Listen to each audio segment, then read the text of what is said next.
देखिए RRB NTPC 2024 का notification जारी हो चुका है। हम यहाँ पर डिस्कस करेंगे that is about the graduate level vacancy. Graduate और अंडर ग्रेजुएट इस बार दोनों अलग आई है, हर बार यह क्या आती है, कंबाइन होकर आती है। तो देखो ग्रेजुएट के लिए 8113 पद है और इसमें कह रहा है एनी ग्रेजुएट एनी डिग्री, चाहे आपके पास बीए है, बीसीए है, बीटेक है, बीकॉम है, बीएससी है, आप सारे ये एग्जाम फॉर्म फिलअप कर सकते हो। क्लियर है। और इसमें जोनल वाइज इसमें वैकेंसी डिस्ट्रीब्यूट हो जाती है, तो जिस जोन में मैक्सिमम वैकेंसी है वहां से आप भर दीजिए। मैक्सिमम तो स्टूडेंट यही करते हैं, फिर आपकी चॉइस है। और फिर भी देखो सर पद इंक्रीज हो सकते हैं, देखो पॉसिबिलिटी है कि 4 से 5,000 वैकेंसी इस बार इंक्रीज कर दे, but we are not sure कि वैकेंसी इंक्रीज हो जाए। ठीक है, श्योरिटी हम नहीं दे सकते।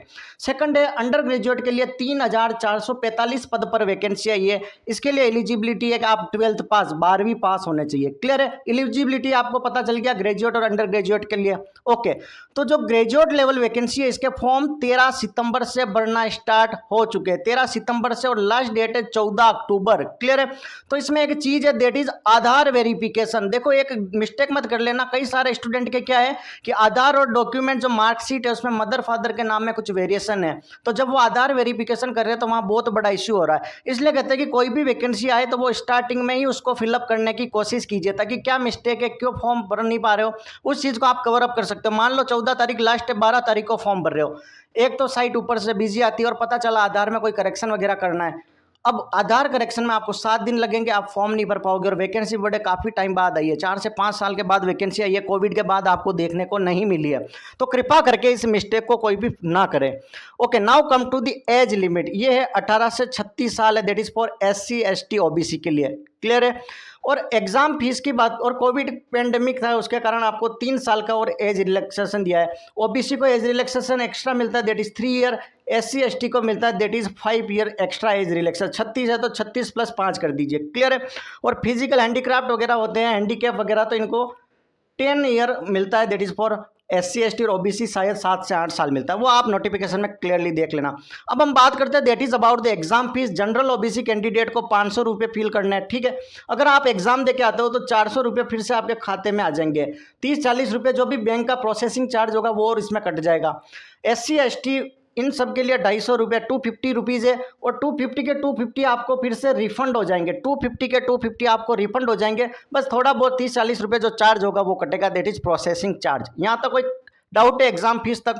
फिर हम बात करते हैं that is about the exam pattern. Exam किस तरीके से होगा, that is RRB NTPC graduate level.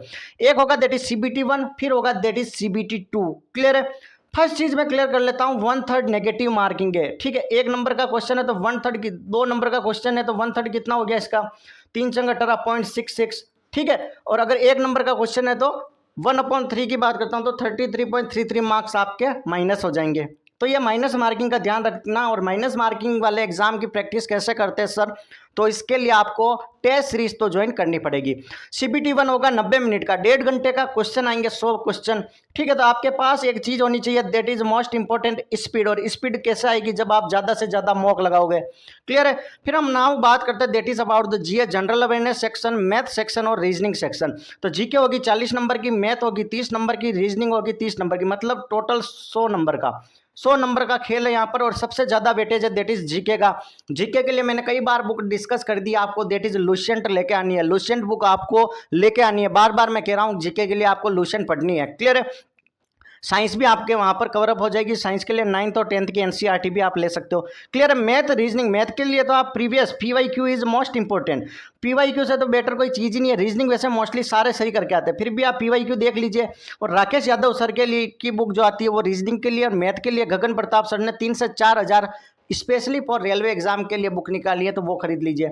मैं किसी का प्रमोशन नहीं कर रहा हूँ, मैं जेन्युइन आपको चीज़ें है जिससे पढ़ना है वही बता रहा हूँ। ठीक है, प्रमोशन करना होता तो कोई भी बुक बता देता था कि ये बुक ले लीजिए, ये बुक लीजिए। मैं कोई रेफरेंस बुक नहीं बता रहा हूँ, जो जेन्युइनली मुझे लगता है वो चीज़ बता रहा हूँ। फिर आपके CBT 1 क्वालिफाई करने पे 15 गुना आपके बच्चे लेंगे, दैट इज फॉर CBT 2। ये 90 मिनट का होगा, इसमें 120 क्वेश्चन आएंगे। अब देखो 20 क्वेश्चन का गैप, मतलब यहाँ पर और आपको स्पीड बढ़ानी पड़ेगी, और आपको स्पीड बढ़ानी पड़ेगी। अब यहाँ पर GK का वेटेज ज़्यादा है। देखो रेलवे के सब एग्जाम में GK होता है, लेकिन NTPC जो मेन खेल है वो GK का है।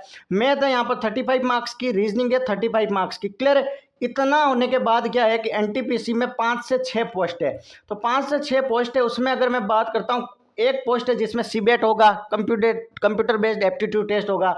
दो जो है वो टाइपराइटर वाली जो जॉब है उसमें क्या होगा, स्किल टेस्ट, टाइपिंग टेस्ट होगा। क्लियर है? तो इस तरीके से आपको अपनी तैयारी करनी है। तो आई थिंक आपको ये सारी बेसिक चीज़ें बता दी है कि किस तरीके से एग्जाम होगा, ठीक है, इसका कितना फीस लगेगा, कब लास्ट डेट है, लास्ट डेट का इंतजार बिल्कुल मत करना है। एग्जाम पैटर्न भी आपको बता दिया। क्लियर है? अब इसकी तैयारी में लग जाइए, क्योंकि एग्जाम डेट अब फटाफट आएगी, क्योंकि इन्होंने अपनी एजेंसी भी लगभग डिक्लेयर कर दी है। एजेंसी भी डिक्लेयर कर दी है तो एग्जाम कंडक्ट ऑनलाइन करवाना है तो कोई बड़ा इश्यू इनको फील नहीं होता है, क्योंकि सेंट्रल गवर्नमेंट की एजेंसी वैसे ही फास्ट काम करती है। Thank you so much. Channel को नए हो तो लाइक शेयर सब्सक्राइब जरूर करें।